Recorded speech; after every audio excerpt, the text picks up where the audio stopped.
그다음에 실제 이제 증거 조사의 증거 방법이 뭐예요? 증인을 대상으로 증인 신문하는 게 있죠.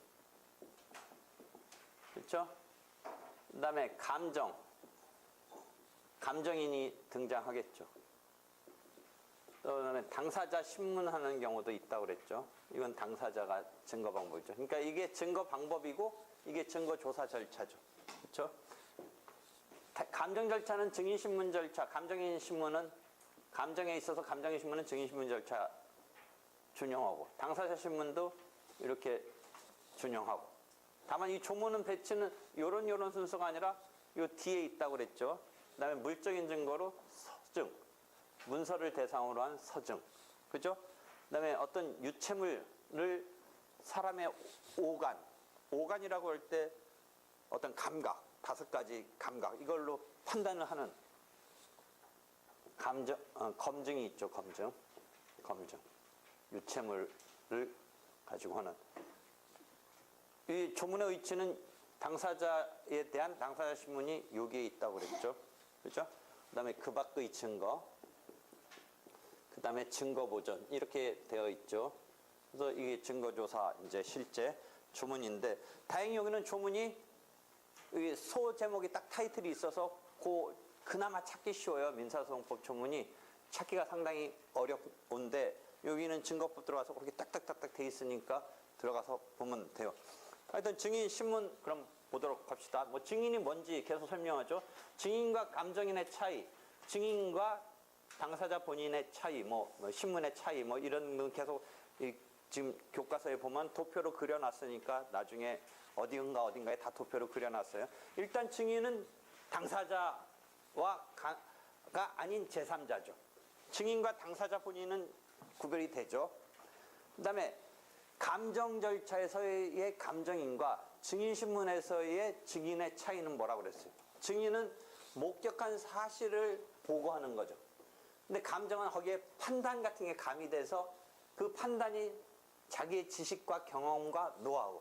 그러니까 감정인과 증인 구별할 수 있겠죠. 그런 차이가 있는 거죠. 그 다음에 당사자 자체의 신문은 지금도 뭐 당사자를 그렇게 실제 조문은 이제 보충성을 폐지했다고 하지만 그래서 뭐 곧바로 사실상 쓰는 경우는 뭐 이렇게 모든 경우 그렇지는 않지만 하여튼 조문상으로는 당사자도 곧바로 쓸 수 있게 신문할 수 있도록 보충성을 폐지했다. 그 이야기를 했죠. 당사자 본인이 그러니까 당사자 본인이 증거조사의 대상이 된다는 걸 정확히 구별해야 돼요. 당사자는 보통 뭘로 지금 나타나냐면 자기가 자기 나름의 주장을 하는 거예요. 그게 더 당사자는 어떤 주체적으로 그 장면이 더 부각되는 건데 경우에 따라서 이 당사자를 증거조사의 대상으로 쓰는 거예요. 증거조사를. 선서도 시키면서 이렇게 증거조사 대상으로 쓰는 거예요. 그때는 증거조사 증인처럼 그 당사자 입에서 나온 말을 판단을 하기 위한 법관의 판단 자료인 증거 자료로 쓰는 거예요. 그러니까 소송에서 변론에서 당사자가 하는 말은 소송 자료라고 그래요. 이 사람이 증거 조사한 결과 나온 이 말 같은 경우에 따라서는 그런 정도라면 당사자 본인한테 앞에 가서 보면 그 사례가 있어요. 변론지. 당사자 본인하고 그래서 주요 사실 뭐 이런 거 할 때 나오는 건데 대리인과 체결한 것에 대해서는 별개의 주요 사실인데 이걸 마음대로 법원이 판단해주면 안 된다가 출발인데 경우에 따라서는 본인과 계약했느냐 대리인과 계약했느냐가 중요 포인트가 아니라 그 계약이 내용이 그 대리로 됐든 안 됐든이 핵심이 아니고 이 사람들의 주장에서 그게 어떤 효과가 주는 것에 대해서의 쌈이라면 경우에 따라서 인정할 수도 있다. 뭐 이런 얘기를 할 때 잘 보세요. 당사자가 주장한 바에서 나타나는 것을 소송자료라고 하고 증거조사한 결과 나오는 것을 증거자료라고 하기 때문에 이런 표현이 나와요. 증거자료로 원칙은 소송자료를 대체할 수 없다. 말이 좀 어려워요. 증거자료로 소송자료를 대체할 수 없다. 말로서 변론으로서 소송자료로 나오지 않은 것이라면 판단해주면 안 된다. 증거자료로서 나온 것 같고 소송자료 이꼴로 해서 변론한 것처럼 하면 안 된다. 알겠어요? 그래서 소송자료와 증거자료의 준별 이런 얘기가 나와요. 소송자료와 증거자료의 준별. 변론주의 한번 가볼까요? 그렇게 어려운 말을 써놨나 모르겠네. 2-110 써놨네. 2-110 소송자료와 증거자료의 준별. 구별이라고 안 쓰고 이때는 또 준별이라는 말을 쓰는데 2-110 보면 그런 게 있어요. 왜 이 이야기를 다시 돌아가서 했느냐. 증거자료는 증거조사한 결과. 그러니까 당사자 본인이 증거조사의 대상이 됐을 때는 소송자료가 아니라 증거자료라는 거죠. 보통은 당사자는 소송자료로서 취급되는 수 있는 어떤 얘기들을 막 변론을 할 건데 경우에 따라서 증거자료가 될 수 있는 상황이 있다라는 그 얘기를 다시 연결해서 가서 보는 거죠. 되겠죠? 그래서 증인, 감정인, 당사자 본인 요거가 개념은 이제 구별되네요. 신문 절차는 증인 신문 절차가 인적인 증거조사에 대한 대표적인 거고 그쪽은 이제 자기 나름의 규정이 있으면서 준용한다라는 규정 등이 배치되어 있는 거죠. 이 증인은 제3자니까 8-60에 이게 선택형에서 많이 나와요. 당사자 본인이 증인이 아닌 것은 이제는 구별하는데 당사자 본인과 제3자로서 증인은 구별되는데 거기 법정 대리인이 나와요.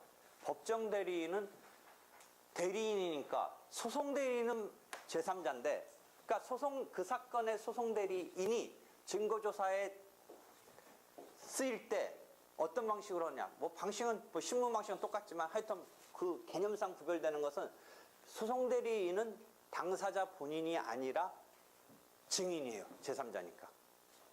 근데 같은 대리인이더라도 본인이 소송 무능력자일 때 등장하는 친권자 등의 법정 대리인이 증거조사의 대상이 되면 대리인이니까 본인하고 우리가 민법적으로 보면 기속 주체가 있고 대리인이라는 게 엄연히 있는 건데 이 대리인이 법정 대리인의 경우라면 증거조사 된다면 지금 특이하게 앞에서 우리가 소장부터 기재사항부터 계속 배웠던 게 필수적 기재사항에 당사자가 무능력자라면 법정 대리인의 기재가 반드시 필요하다 할 때부터 얘기했던 당사자를 뒷받침해주는 존재로서 그런 경우에 본인 이꼴로 봐라 라는 얘기를 내가 계속 얘기해 왔기 때문에 이 경우에 또 당사자 본인에 있어서의 증거 방법으로서 증거조사가 되는 것이 되니까 증인의 경우에 있어서 법정 대리인은 증인이 되지 않는다. 요게 뭐 여러분이 나는 이거 헷갈리지도 않는데 원래는 헷갈려야 되는 거예요. 법정 대리인은 원래는 제3자일 거라고 생각할 수도 있고 그러면 증인 신문이 되지 않겠느냐라고 하는데 조문에 그렇게 돼 있고 조문에 그렇게 돼 있는 걸 내가 1분 동안 설명한 거야. 왜 이것은 당사자 본인급으로 취급돼서 증인으로 하지 않느냐. 그 이야기를 지금 해준 거예요. 그래서 8-60에 보면 법정 대리인은 당사자 본인은 뭐 너무나 알겠죠. 당사자 본인 신문으로 간다. 근데 당사자 본인의 이꼴적인 존재인 법정 대리인도 그쪽으로 같이 가버리는 거니까 여기서의 대상이 아니다. 증인은 이제 의무가 있는데 출석하고 선서하고 진술을 해야 돼요. 출석, 선서, 진술을 해야 돼요. 그래서 이거 안 하면 막 과태료도 매기고 그래요. 나중에 구인도 되고. 뭐 실제 막 증인으로 남의 거 가서 이렇게 증인 쓰겠다는 사람을 선뜻 이렇게 해서 보통 남의 일에 안 끼려고 하니까 그냥 동네에서는 남의 일에 또 우리 국민성은 동네에서는 남의 일에 잘 끼는데 또 공식적으로는 안 끼려고 그래요. 그죠? 이 증인으로 등장시키는 게 쉽지가 않아요. 지금 또 뭐 하다 얘기했냐? 과태료까지 받고 막 안 나오면 그러는데 실제 막 과태료까지 매기고 막 구인까지 하면서는 안 하고 이제 당사자가 데려와. 그래서 심지어 막 교과서 읽다 보면 조문에 있는 얘기는 아닌데 재정 증인이란 말이 나와. 재정 증인. 증인인데 재정. 원래 증인을 신청하고 법원이 오케이하고 그다음에 법원으로부터 이렇게 소환을 하고 출석이 오고 그래서 그 사람이 이제 나오고 하는데 그냥 증인을 아침에 변호사 사무실에 오라고 그래서 입 맞추고 그냥 데려가 현장으로 법정에. 그래서 거기서 증인 신청해서 증인 신문이 그냥 이루어지니까 재정, 법정에 있는 증인이라는 의미야. 교과서 읽다 보면 조문의 용어는 아닌데 재정 증인 이런 얘기가 나와. 법정에 있는 데리고 간 거야. 그러니까 자기네가 아침부터 같이 간 거야. 그리고 그 아침부터 가기 이전에 뭐 전날 언제쯤에 또 이렇게 이제 다독거려 가지고 이제 해서 의도대로 가려고 하는 거지.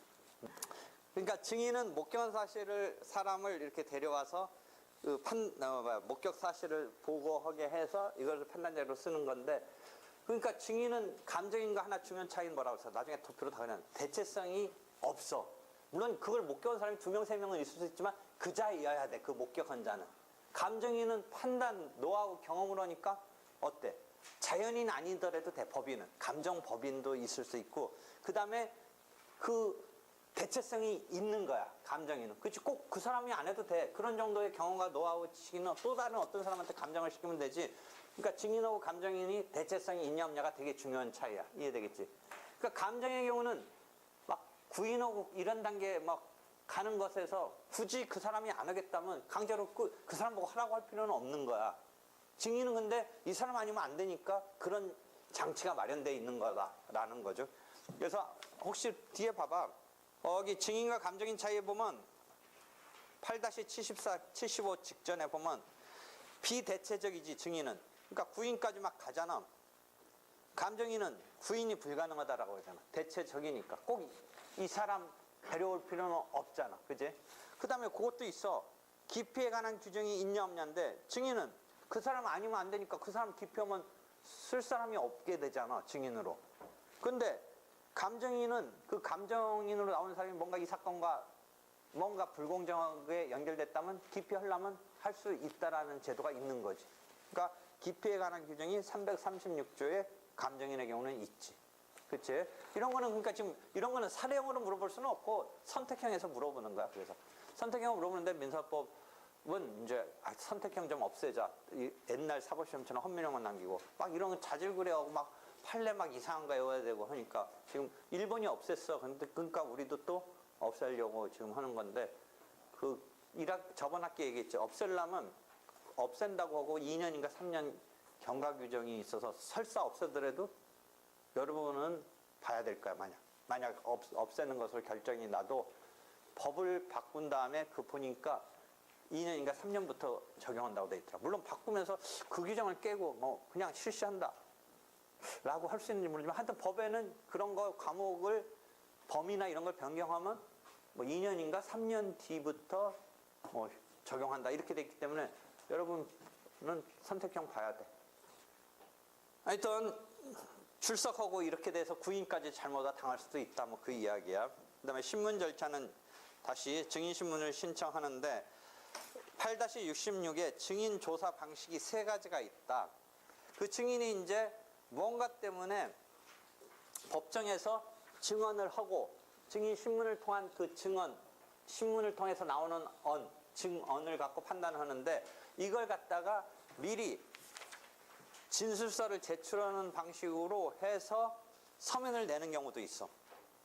그 증인이. 근데 원래는 증인이 구술로 해야 되는데 이렇게 서면으로 내면 그거는 8-67의 마지막 8-68에 바로 위에 가서 보면 서증으로 취급해. 인증이 아니야. 그 서면은. 그러니까 증인 조사를 하려고 하는데 이 사람이 낸 서면으로 한 부분은 증인 진술서를 제출한 거는 서증으로 취급되는데, 요거랑 8-69로 하고 헷갈리면 안 돼. 그 다음 하나 건너뛰어서 일단 서면에 의한 증언 방식이 있고 증인 진술서 방식이 있어. 뭐 둘 다 서면인데 헷갈릴 만해. 지금 포인트는 증인 진술서는 진술서로 미리 내는 거야. 그러니까 꼭 증인한테만 진술서가 있는 건 아닌데 이때는 증인이 진술서를 낸 거야. 우리가 일반적으로 진술서 낸 거는 서면을 낸 거니까 서증이야, 서증. 그러면 그 서면을 내고 그 서증조사 방법으로 가야 되는데, 신문 방법으로 서면에 의한 증언 방식이니까 이건 증언을 서면으로 했다라는 거야, 다는. 그러니까 이거는 우리의 증인신문의 하나의 방법인 거야.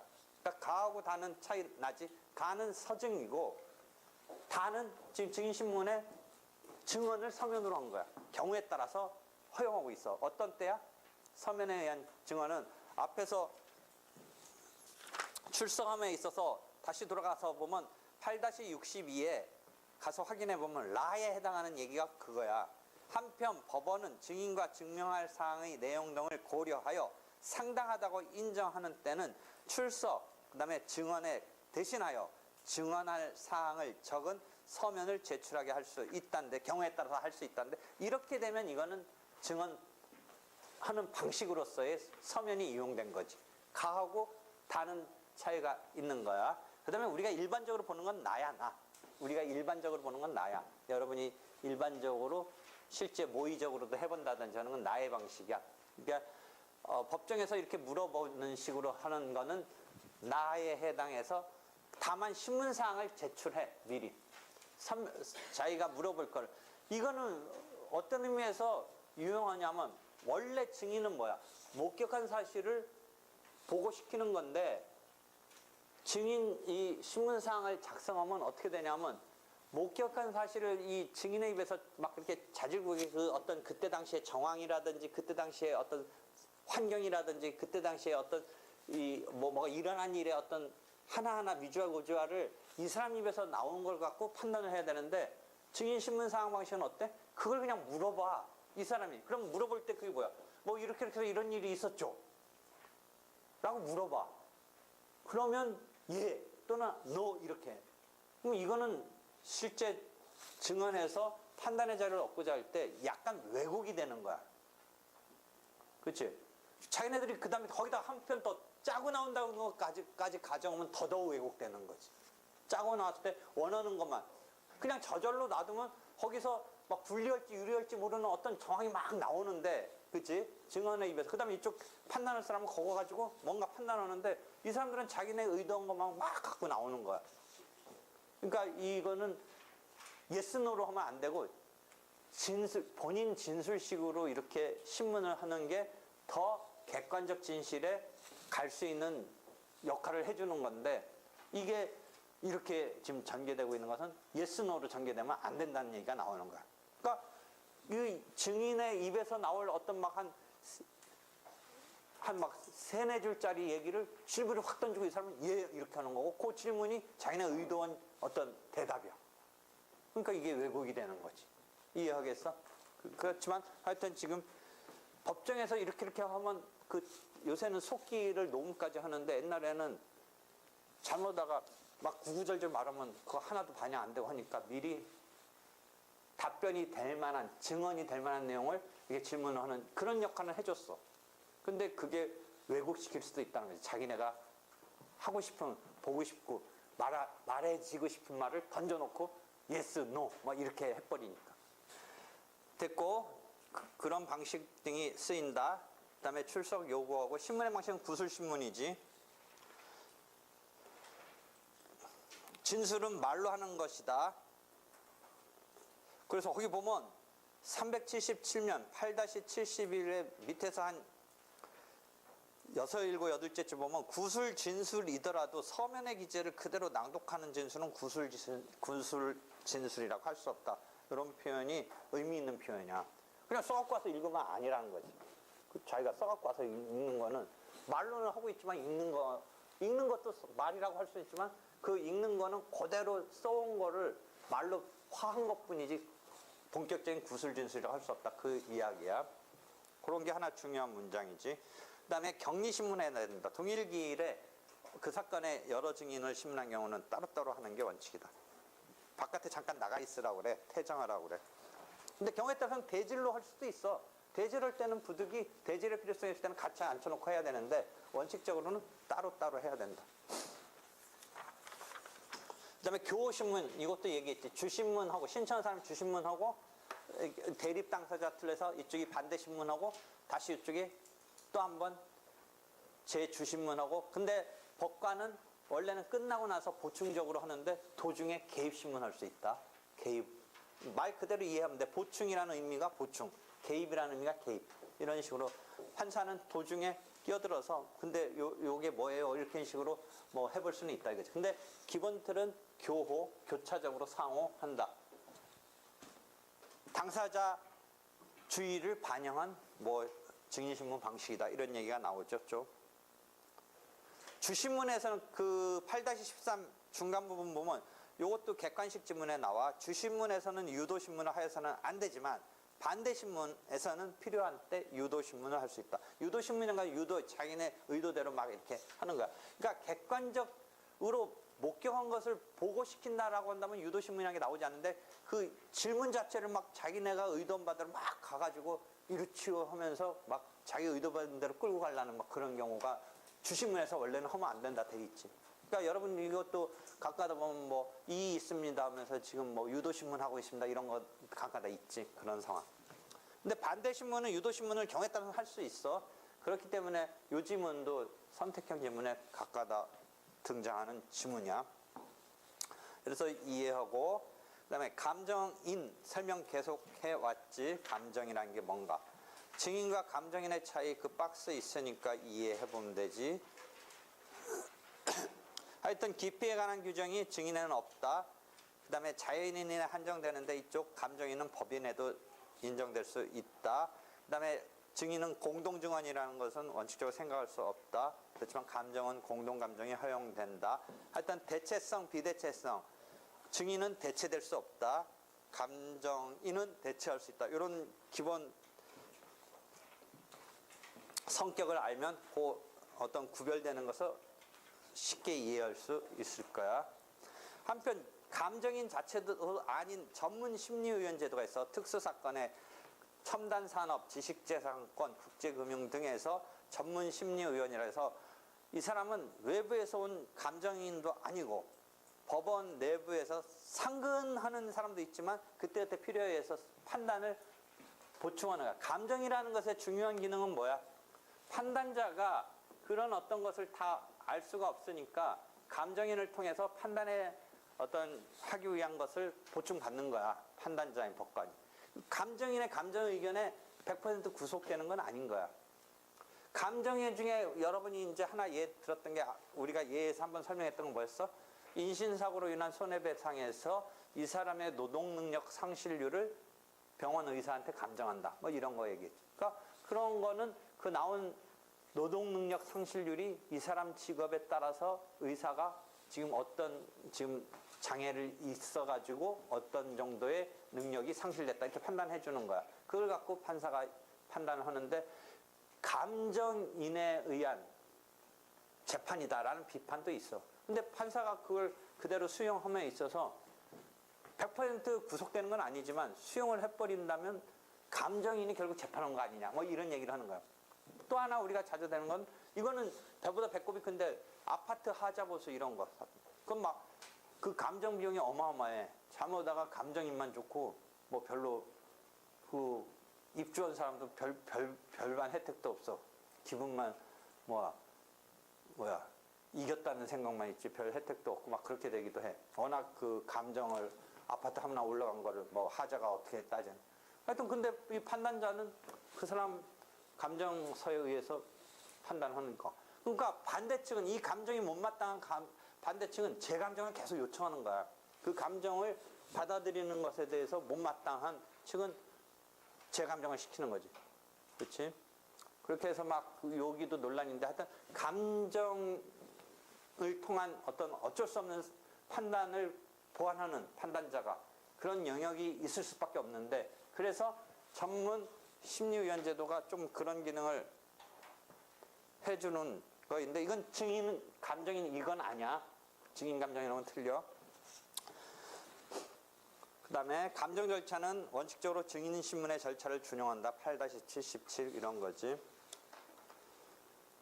감정 의무에 있어서 감정을 하는데 감정을 거절하면 증인 의무 위반과 같은 일정한 제재를 가하기는 하는데 아까 말한 대로 구인까지는 아닌 거지. 구인까지는 안 되지.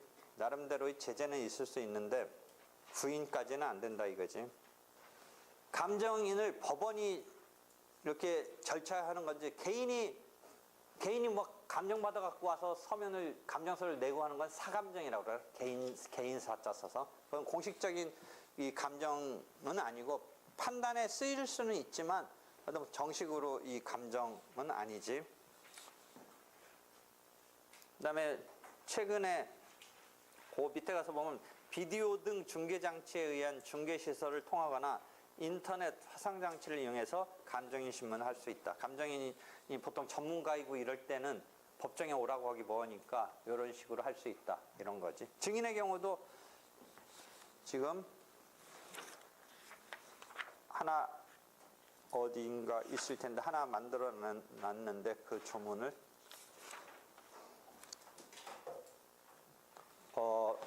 증인의 경우 8-62에 가서 보면 다에 보면 다시 8-60에 다에서 보면 증인도 멀리 떨어져 있을 때는 직접 출석하지 않고도 비디오 등 중계장치에 의한 증인신문을 할 수 있다라는 걸 현대 과학기술의 발달과 이제 원격자 뭐 이런 거의 경우에 부득이하게 이런 걸 쓸 수 있는데 이걸 쓰는 거가 막 더 익숙하지 않고 하니까 불편하니까 뭐 조문을 하나 만들어 뒀어 이게. 근데 실제 기능을 하는지는 잘 모르겠어. 그다음에 감정 결과 다시 와서 감정 결과의 채택 여부에서는 8-78 가면 법관의 자유심증에 의한다. 뭐 이런 거지. 채택의 그러니까 그 감정 결과에 구속되는 건 아니다. 법관이 보완적으로 이용할 뿐이지. 근데 경우에 따라서는 뭐 그대로 쓰이는 거니까 실질은 또 그대로 구속되는 경우도 상당수 있지. 그래서 상대방은 막 재감정을 신청하고 막 거기에서 또 그걸 통해서 난리가 나는 거지. 그 다음에 당사자 신문은 계속 설명했지. 증인 자체하고의 마찬가지 방식이긴 한데 증인이냐, 즉 제3자냐, 당사자 본인이냐 라는 거지. 그 다음에 소송자료와 증거자료 구별 뭐 이런 개념. 심지어 그 성명처분이라고 그래서 385면에 보면 성명처분으로서 본인을 출석하라고 해서 진술을 듣는데 이게 어떤 거냐 라는 거지. 증거자료, 소송자료 구별하는데 이때 성명처분으로서 출석을 명하고 사건을 청취하는데 이거는 그냥 주장을 보완하는 거의 의미지. 증거로 취급되느냐 부분서 쭉 설명이 아까 나온 대로 변론에서 얻은 자료가 소송자료고 증거조사로부터 얻은 자료가 증거자료다. 그런데 해명을 위해서 성명 처분으로서 본인에게 출석을 명하고 사건에 관한 상황을 청취할 수 있다. 이때는 주장으로 취급된다. 성명 처분은 변론의 내용을 파악하기 위한 것이고 사실에 있어서 이걸 확정 인정하기 위한 것은 아니다. 뭐 이런 얘기가 쭉 펼쳐지지. 그러니까 이거는 변론에서 주장이 뭔가 좀 미진하니까 더 얘기를 들으려고 성명 처분을 적극적으로 한 거지. 그렇지만 주장의 영역이라는 거지. 주장의 영역. 증거 조사의 영역이 아니라는 거지. 그다음에 당사자 신문은 8-80 보면 증인신문 절차 규정이 준용된다. 뭐 이런 거지. 증인신문과 당사자 신문도 그때 그림 그려놨네. 그지? 직권 여부에서 당사자 신문은 직권적으로 할 수도 있어. 증인은 당사자의 신청에 의해서 법원이 채택하는 건데 그 대신 보충성을 폐지했다고 나오면서 그래서 선서가 원래는 보충성이 있었기 때문에 선서가 없었는데 지금은 이제 직접적으로 할 수 있으니까 선서 규정이 있는 거야. 당사자 신문에도. 그래서 선서 보면 증인신문에서 선서를 하게 시키는데 이쪽도 선서를 하는 거지. 그래야지 과태료가 가는 거지. 선서가 없으면 과태료가 못 가는 건데 선서를 한 이상은 자기가 선서를 할 단계에서 자기가 지금 이런 거 말하기가 너무 곤혹스럽다라고 해서 선서를 안 하고 뭐 이거 신문에 입력하지 못하겠다고 하는 어떤 사유를 주장해서 안 했으면 모를까. 선서 한 이상은 이제 과태료로 또 가는 단계도 있고 막 이런 거지. 허위 진술에 대한 제재로서 이쪽은 위증죄인데 당사자한테는 형법상 의증죄까지는 하기는 뭐하고 과태료 정도는 매긴다 이거지. 거짓말 해버리면. 선서까지 했는데 거기서 거짓이 이런 증언에 비슷한 당사자 본인의 어떤 진술이 있으면 과태료까지 가는데 증인의 경우는 여러분이 알듯이 의증죄까지도 갈 수 있지. 근데 이건 의증죄의 형사처벌까지는 안 가는 거죠. 그런 상태의 얘기가 쭉 펼쳐지네. 그 다음에 출석을 하지 않았다, 선서를 거절했다, 증언을 거절했다 했을 때 당사자의 경우는 이게 이유도 없이 그렇게 했으면 369조에 상대방의 주장이 진실이라고 인정되는 불이익이 있을 수 있다야. 우리가 보통은 네가 필요해서 이 증거조사의 대상이 되는데 뭔가 버팅기니까 그러면 이쪽이 너를 통해서 뭔가 증명하려고 했던 것에 대해서 너한테 불이익하게 반드시 그거에 인정된다고 곧바로 가는 건 아니지만 이쪽이 A라는 주장을 한 것에 대해서 부득이 당사자로부터 이 이야기에 대한 사실 여부를 확정하기 위해서 당사자를 불러서 증거조사를 하고자 하는데 거기 버텼으면 이게 맞다 나는 이 꼴로는 아니지만 이 사람한테 불이익하고 이런 사실이 혹시 이렇게 전체적인 정황이나 뭐 이런 것을 판단할 때 고려될 수 있다는 거지. 불이익하게 그런 규정이 369조. 즉 369조는 나중에 보면 자유심증의 심증에 있어서 불이익 카드로 쓰일 수 있다는 거지. 이런 행동 태도를 보이는 게. 그게 증명됐다고 하는 건 아니라는 거지. 그걸 구별해. 그럼 나중에 그게 뭐하고 연결되냐면 이런 것에 응하지 않은 것을 포함해서 넓은 카테고리에 증명방해라는 개념이 하나 나와. 뭔가 그것을 방해했다라는 이것에 대해서 어떤 취급을 할 건가.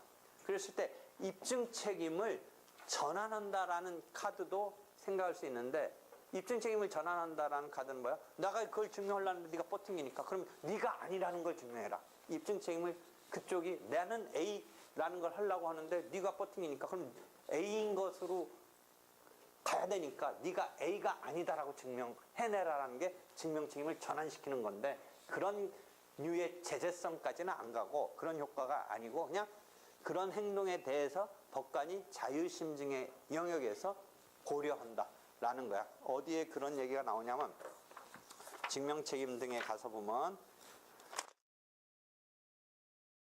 8-124 증명방해 가서 봐봐. 증명방해 8-124. 요게 이제 본격적인 증명방해는 아니지만 그런 카테고리에서 같이 설명이 돼. 그런데 그 8-124 제일 밑에 가면 증명책임이 전환되는가? 라는 입장도 있을 수 있는데 아니다. 그래서 동그라미 3번에 가서 보면 법관의 자유심증에 맡긴다. 그런 어떤 방해적이랄까 거기에 대해서 이렇게 당사자가 그것에 대해서 버틴 것에 대해서 어떻게 평가할 거냐 해서 불이익하게 심증의 영역에서 할 수는 있다라는 게 다시 돌아와서 369조 상대방의 주장이 진실이라고 인정되는 불이익을 가할 수 있다는 이야기야. 되겠어요? 되겠지? 이렇게 해서 인적인 증거까지 됐네. 그래서 이렇게 해서 오늘 수업 여기까지. 질문 없어?